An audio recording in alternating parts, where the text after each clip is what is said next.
مصنوعي ځیرکتیا یعنې AI ستا ځای نه نیسي، بلکې هغه څوک چې له AI څخه استفاده کوي ستا ځای نیسي.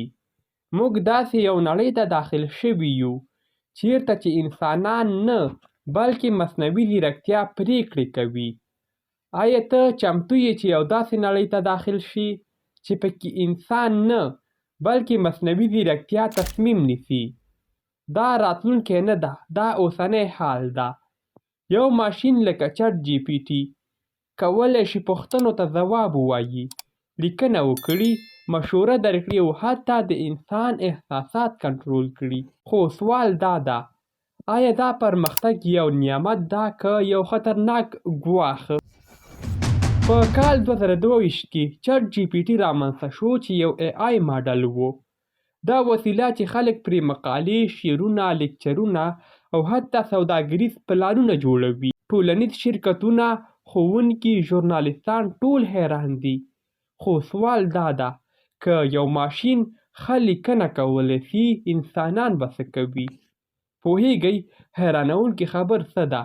یو ښوونکي ویل تر ټولو زده کوونکو یا تر ډېرو زده کوونکو څخه بهتره لیکنه چټ جی پی ټي کولی شي.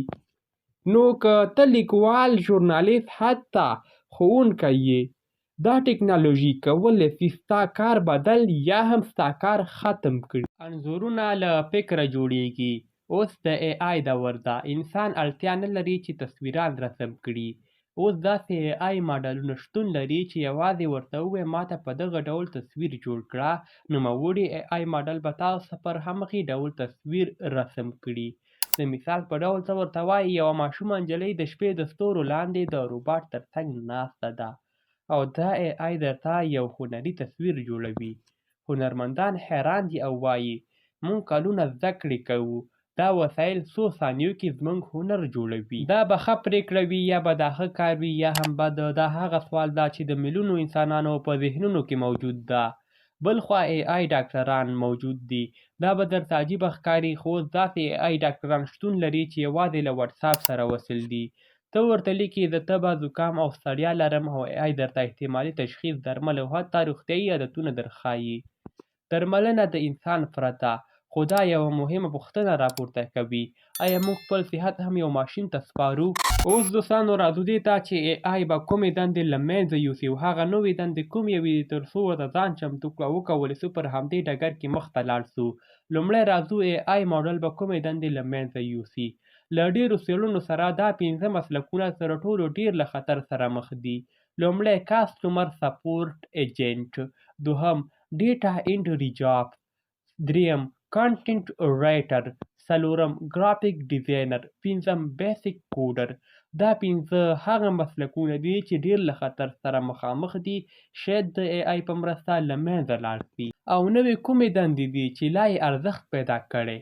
لومړی AI ټرینر، دوهم پرامپټ انجینیر، دریم AI ایتھکس ایکسپرټ، څلورم کریټیو تھینکر، پنځم هیومن AI ټیمز لیډر، څوک چې انسان او AI یو ځای اداره کوي. نو که ته هوښیار یې نو دا وخت د زده کړې او بدلون ده، نه ویره. انسان ویریږي او همدلته یو سوال ده، زموږ ځای AI نیسي که زموږ مرسته کوي؟ ځینې وایي موږ به دنده واخلو، خو ځینې نور وایي زموږ به مرسته وکړي که کار وکړو نه مقابله له AI سره. یو مشهوره لیکوال وایي هغه څوک بیکاره وي چې کار کول نه غواړي. نو ته څه کوې؟ تا ته فرصت شته، که غواړې ځان بدل کړې ته کار وکړه، نه دا چې له هغې ویره. AI نه زده کړه وکړه، وده وکړه او له AI سره یو ځای خپل ژوند، خپلې ګټې او خپل مهارتونه څو چنده کړه. که دا ویډیو درته ګټوره وه، لایک، شیر وکړئ او کمنټ ولیکئ. زه به له AI سره کوم مهارتونه زده کړم.